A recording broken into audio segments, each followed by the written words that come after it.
back, everybody, to another episode of What's on the Table Tuesday. I've got a couple things going on. I'm kind of at a stall with the pulling truck build. I'll take you to the table here shortly and I'll show you that. I entered a couple group builds, so I have a couple things to show you with that. And yeah, we'll carry right over. And then shop card update. I haven't gotten any lately, so I don't have anybody to give shout outs to. But again, we'll show you my card and how you can contact me if you're a content creator and would like one. So let's switch over to the table. Oh, wait, let me back up. The other day, I hit my first milestone with subscribership. I hit 500. I think it was Friday, and I'm already up to 554. I am absolutely ecstatic. Like, you guys are absolutely amazing. I never thought that I would get 100, and then I broke 100. Same thing, 200. I was like, holy cow, people are watching this stuff. And I broke the 500 milestone, and wow, I'm be honest with you, I'm speechless. I really don't know what to say, except thank you. And I appreciate it so much. You guys are great. And I look forward to that next milestone if I can get there. And so anyway, let's head over to the table real quick. I'll show you what I got. First off, we'll start off with where am I at in the pulling truck build. I have got everything. The engine is fully colored. And I built the throttle control and guys, let me get a pointer. I need to get one of those little those little tiny finger pointers. I need to print one of those. So a lot of guys will use, I'm not sure if you can see it, maybe this way, this support piece here for their throttle. It has a stop position so they don't hyperextend it. And some guys use these because they don't use foot throttle anymore. At least most of the guys don't use foot throttle. They have more control of the hand throttle. Anyway, what was I going to use, or what was I going to build to create this hand throttle since it's not part of the print? I'll tell you, the Chop T front fender mount is identical to that piece. So then I'm like, what am I going to use for the throttle lever? Well, I had a piece of plastic cut out, and it just didn't look right, and I was going to have to trim it down way too far. And so I found a chrome piece in one of my extra kits that was about that size. So there we go. Now that does put the shifter out of a sequence or whatever, because you really need to shift. But at this point, I think that's just the way it is. The shifter has to go here because it is cut out for that. I suppose I probably could fill it with putty and then sand it, and it could have went that way, but I've opted out of that. So you'll get the gist. I was able to get the body and paint. I've got about 4 coats of opaque black on here, and did a lot of sanding, a lot of fitting and grinding to get it to fit. But here's where we're at. I've got the body to fit. All right, so, and you'll see it in the full build, so I don't want to get too deep into this. I went through and I scratch built, so I was having a hard time finding a filter or air cleaner covers. So I scratch built one out of some styrene. I just had gotten it painted aluminum, and I was going to paint the inside black. Because some guys use this style on their trucks, and then it dawned on me this isn't what my buddy uses. So after I got it all done, I'm like, he changed that. He changed his airbox to something totally different. So you'll see in the full build that I'll be recreating that, and so look forward to that. Like I said, I'm waiting for my graphics designer to build the graphics for this truck. Next thing I got to do as well is I need to shorten the front of the weight box. So I've got the dry sump built, and that's going to go on right about in here, but I need to move the weight box this way, so that may change the order of this a little bit. I still got to iron that out, but I got to move the weight box pretty much flush to this support beam. So what I'm going to end up doing is take it out in the shop, and I'm going to cut the frame so I can leave this cross support here, and then I'll cut it off towards the weight box, and then we'll move these together and reglue it. That is going to put it aesthetically more correct to what the actual truck is. This weight box doesn't sit out so far on his truck, so it's a little it's out of shape, so this needs to go in some more. So that's not going to be very difficult to do, but again, you'll see the majority of that on the full build. Because I'm in a stall, this is going to be a 2-part series. You'll have the first part, we'll take you through to a certain point, and then the next week, the next video will come out. With that being said, though, I'm at a stall, so I really can't do a lot more on it until I get my graphics, and then we can finish out the part 2. So my intent to have this video out in a couple weeks is going to be just a smidge delayed, I think. So that brings us to, what are we working on now? So I went to my local hobby shop, and I picked up a few things. And I've been having some decal issues, so I ended up picking up this Tamiya Mark Fit Strong. And if I find out that it's the same as this stuff, I'm going to be pretty upset. But anyway, so I picked this up. That way, hopefully I can get some of these decals that just are kind of struggling a little bit to lay down. So I picked some of that up. I'm getting to the point where I am fed up with Testors paint, as I'm sure you know.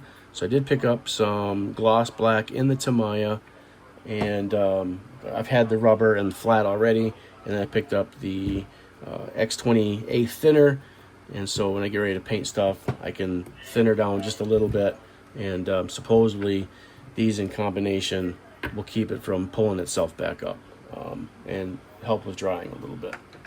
So I got that. Next thing I picked up, I was getting short on some tape, so I picked up a roll of 1 mil, 2 mil, and 10. I've never used the dispenser before, but I couldn't find just a refill roll of the 10, so I just got it with the dispenser.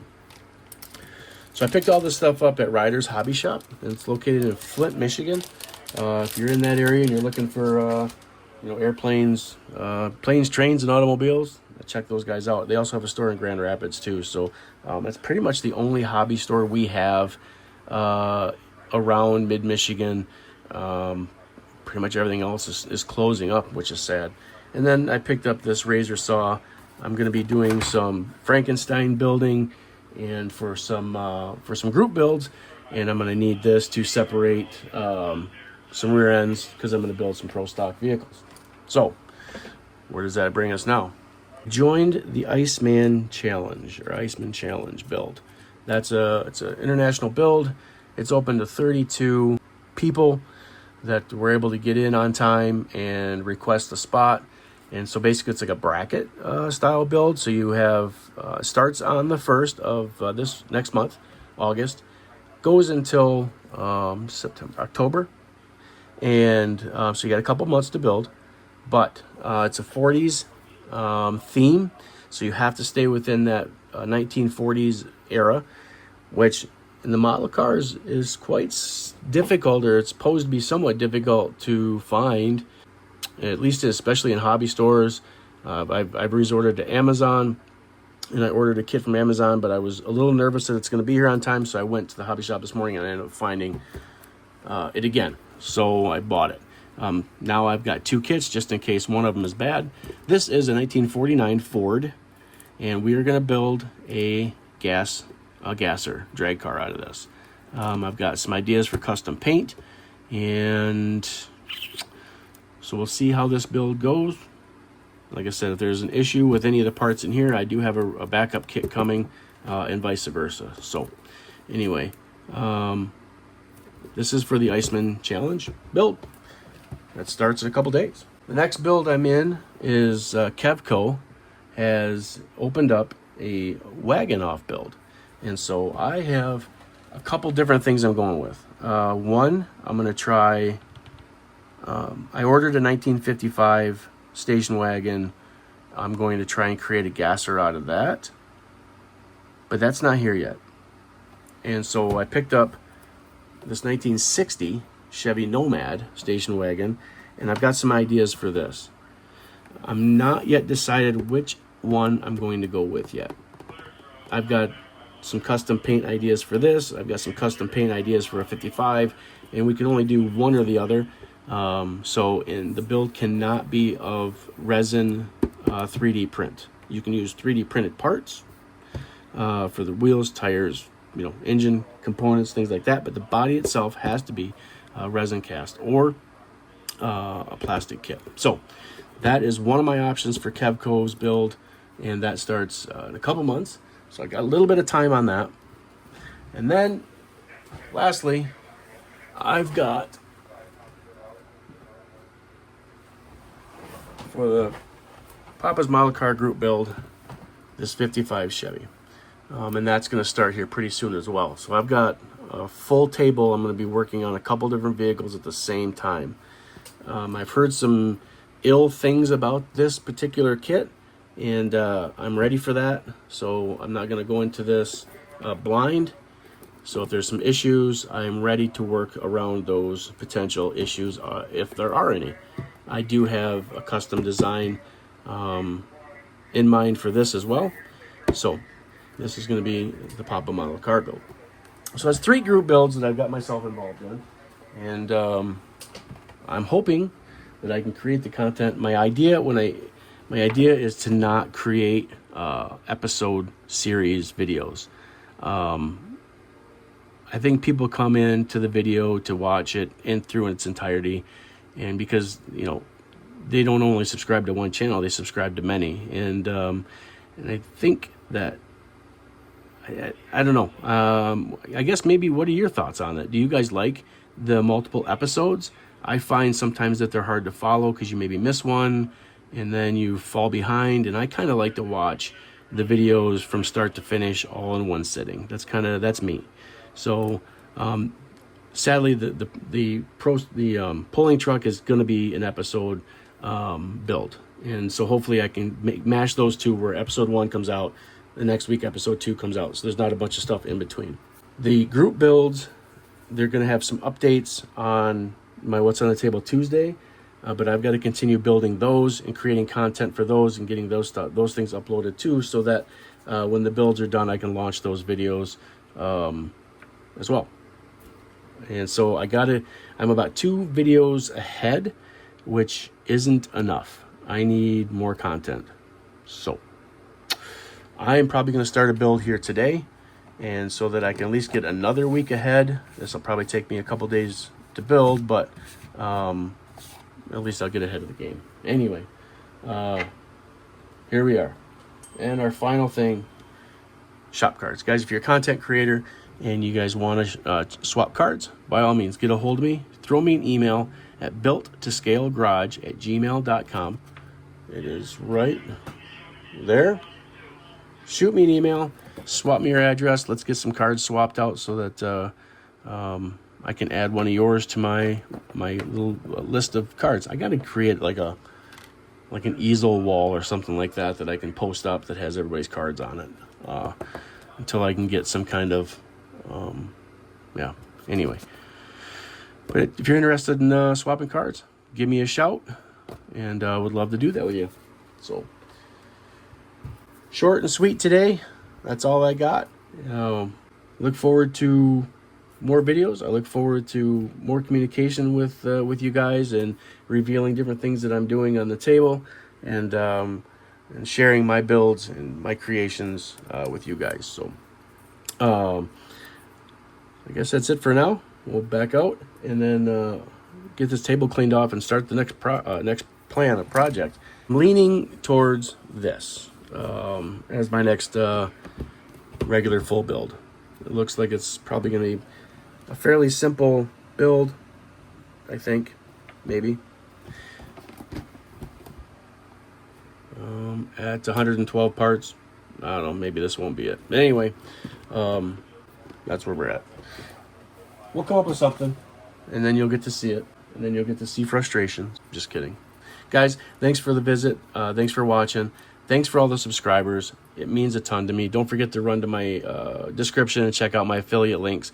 If you buy anything from Gallery, if you use the affiliate link that I have, it takes you to Gallery and it gives you 20% off on your first purchase, and it gives me reward points towards mine. So I appreciate that. And then Spray Gunner, same thing. It takes you over there. It's the link that I give is not a discount code, but it links you direct to their website. It's basically like a tracking code. It allows them to know where the views come from, and then it offers me an opportunity to get a discount. I'm going to work on getting a discount code from Spray Gunner for you guys though, because I buy all my paint from Spray Gunner. I love those guys. They're quick to ship. The packaging is great. Yeah, Spray Gunner's awesome. So hit those up. And then again, Amazon, don't forget. Anything you see on my table that I've gotten from Amazon, I usually put it, or I try to put it in the description as well with the link directly to the Amazon part. So you're getting the same part that I got. So anyway, with that being said, once again, BTS Garage, built to scale garage. See you on the next build.